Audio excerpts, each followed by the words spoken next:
Vous êtes sur votre chaîne nationale et vous avez fait le bon choix. Bonsoir à tous et bienvenue dans ce nouveau numéro de votre émission Défense citoyenne. Aujourd'hui, nous allons faire un spécial 22 septembre avec un focus sur les cérémonies de prise d'armes dans les différents camps. Dans son édito de la semaine, colonel Mariam Sagara nous parle de notre grand pays, le Mali, de son histoire, des défis qu'il a relevés. Un bel hommage à l'occasion du 62e anniversaire de notre accession à l'indépendance. Suivons.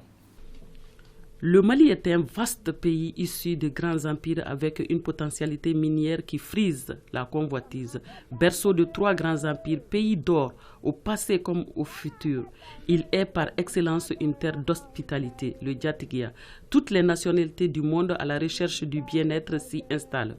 Plusieurs années sous l'ombre des parrains, il se libère à dose homéopathique pour prendre à bras le corps son destin en main sans crier gare. Oui, ce pays paisible a longtemps développé le Djatigua et le Maya.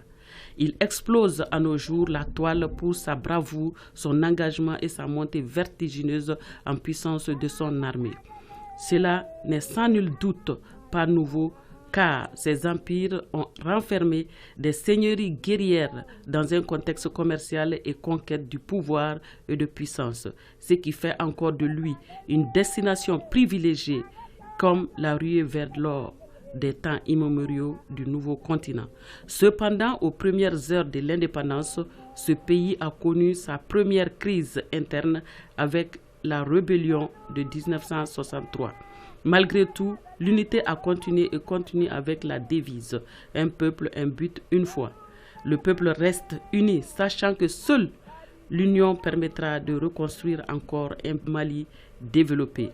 Les pères fondateurs, depuis ces débuts de crise, ont voulu une armée de gloire au service du peuple, à la quête de la quiétude permanente, à la stabilité et à un vivre ensemble sans contrainte apparente.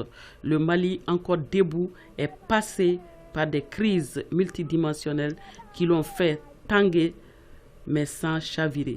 Car les patriotes d'une seule voix se battent pour maintenir le Mali dans sa plus grande splendeur mythique, qui déroute les vendeurs d'illusions qui courent vers leurs intérêts inavoués. Pays laïque et fidèle à ses engagements confessionnels, son armée n'a jamais connu une exigence religieuse. Toutes les religions se côtoient et y effectuent leurs devoirs religieux avant, pendant et après le service. Issus du peuple, les forces de défense et de sécurité s'activent à donner aux citoyens une assurance au quotidien malgré des jours de deuil. Aujourd'hui, le Mali a mis en place toutes les composantes d'une armée classique et paramilitaire de terre, de l'air, fluviale, forestière, économique, judiciaire, pénitentiaire et de protection civile. Tout y est. Il suffit de parfaire les acquis pour bien défendre l'intégrité et l'intégralité des 1 249 km² du Mali.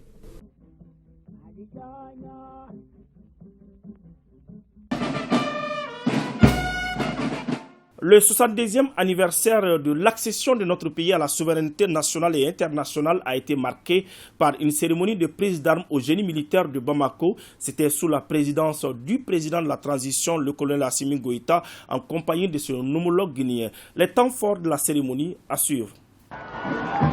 Merci à la fanfare du génie militaire. La musique principale du génie militaire. Pour donner la cadence à cette magnifique parade de nos forces de défense et de sécurité. À la tête de cette musique, nous avons le tambour-major, le sous-lieutenant Modibo Diarra, qui donne le rythme et la cadence. Il est suivi du chef de l'harmonie, chef de musique, le lieutenant Honoré Daklo. La mission de cette musique est de rendre les honneurs au président de la République, aux chefs d'État étrangers et aux hautes autorités militaires et civiles. Ce défilé est conduit par le commandant des troupes, le colonel Ismaël Diakité, de la 21e promotion de feu colonel Sékou Traoré.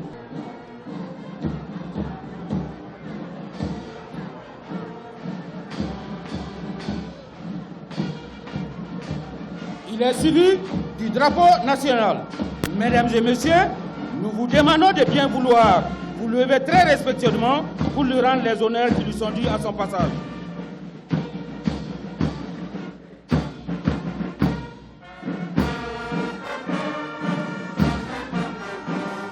Je vous remercie.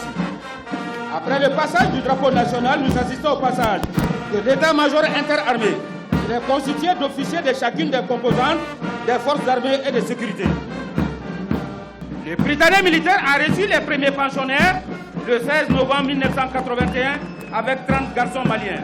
En 1994, il reçoit les premiers élèves étrangers et les premières filles en 1998. L'AMA SNJ, commandé par le commandant Oumar Ouattara, sa devise apprendre, servir, défendre. Mission renforcer l'union, l'entraide et la solidarité entre les membres, parfaire l'éducation des jeunes, préparer leur mobilisation pour les besoins de défense de la nation. L'AMA SNJ sera suivi par l'administration pénitentiaire et de l'éducation surveillée, commandé par le capitaine Mamadou Tangara.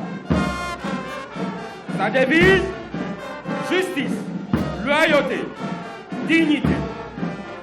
Sa mission est d'élaborer la politique nationale dans le domaine pénitentiaire et de l'éducation surveillée. La deuxième section de l'administration pénitentiaire est la toute nouvelle brigade d'intervention pénitentiaire créée pour des besoins d'intervention en cas de problème dans les maisons d'arrêt.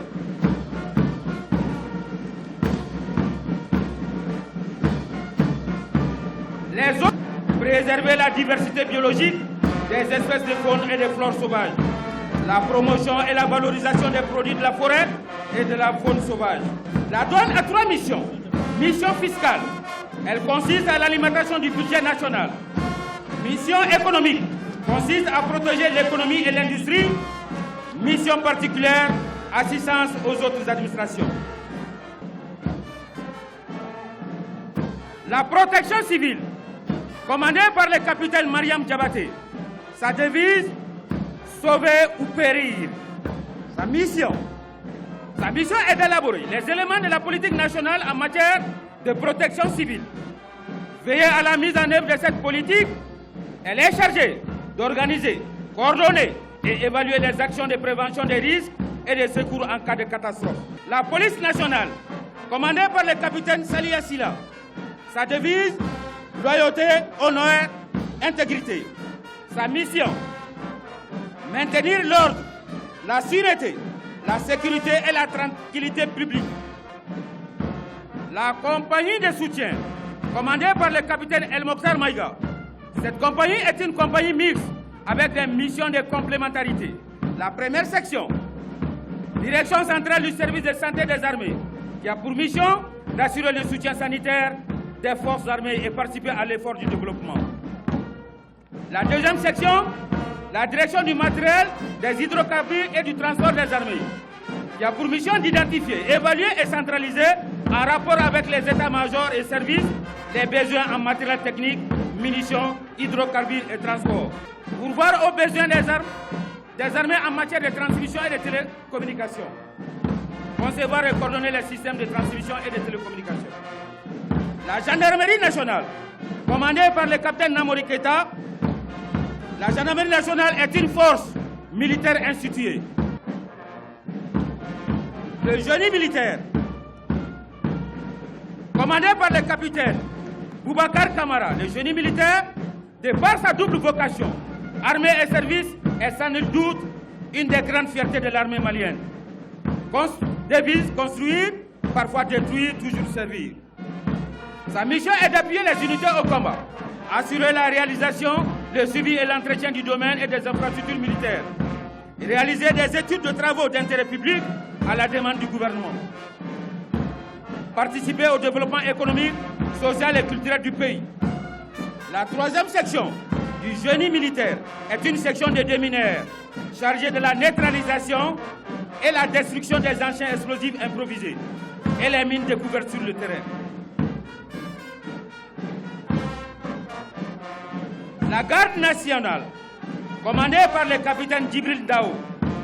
La garde nationale est une force polyvalente avec une présence bien marquée sur le territoire national. L'armée de l'air, commandée par le capitaine Abdelkader Kourich, l'armée de l'air de nos jours poursuit une montée en puissance remarquable. L'armée de l'air tient désormais une position déterminante dans les dispositifs des FAMA. Concourir à la défense opérationnelle du territoire, participer à la recherche, au sauvetage des aéronefs en détresse et à l'évacuation sanitaire. L'armée de terre, commandée par le capitaine Fousseni Koumaré, l'armée de terre constitue de nos jours la composante principale des forces armées du Mali. Elle joue un rôle prépondérant dans notre système de défense. Elle concourt à la défense opérationnelle du territoire, à la protection des Maliens et de leurs biens. Sa devise est discipline, bravoure, patriotisme. Ses valeurs sont don de soi, loyauté, cohésion. Sa mission est recruter, organiser les formations et préparer les forces terrestres, préserver l'intégrité du territoire national, concourir à la défense opérationnelle du territoire. Vous constatez une section du régiment des commandos parachutistes qui ferme la marche de l'armée de terre. Ce régiment a effectué son premier saut para le 5 septembre 1961. Il a pour mission, entre autres, ouvrir des têtes de pont aux troupes en progression au sol, effectuer des missions d'infiltration par les airs à travers des opérations aéroportées. Organiser et coordonner la formation du domaine, entraînement physique et militaire.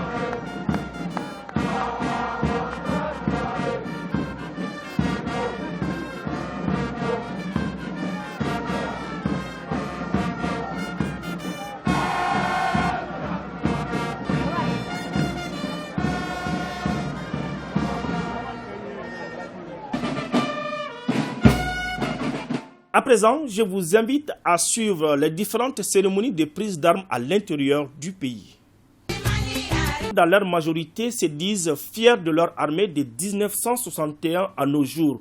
Ils encouragent les FAMA à maintenir le cap. C'était au micro de notre reporter Boubacar Kanouté. Nous devrons soutenir notre armée malienne parce que l'armée malienne a fait la preuve à tout le monde entier. Vraiment, jusqu'à présent, nous faisons confiance à notre armée et notre président Assimi Goïta. Jusqu'à présent, on est fiers de notre armée.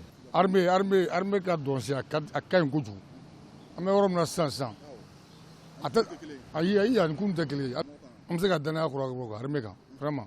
Moi, par rapport à l'armée malienne, je sais que je l'ai suivi à peu près depuis l'indépendance, parce que de toutes les façons, à son arrivée, après le départ de la colonisation française dans le nord du Mali à Tessalit, moi j'étais encore tout jeune.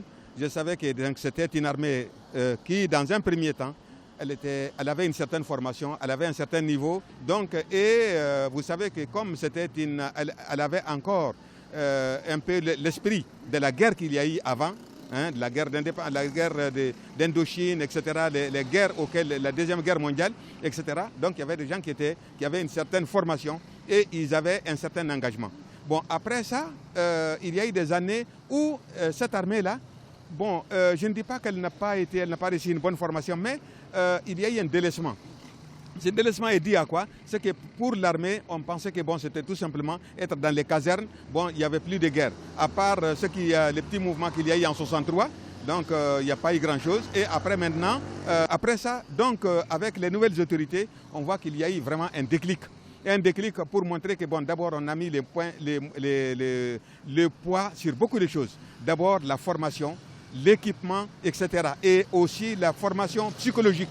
Parce que ces gens-là, il faut les former, il faut leur dire que bon, vraiment il ne s'agit pas seulement de dormir dans les casernes, mais il faut être prêt à la guerre à tout moment. Donc il faut leur donner les moyens. S'ils n'ont pas les moyens, ce n'est pas possible.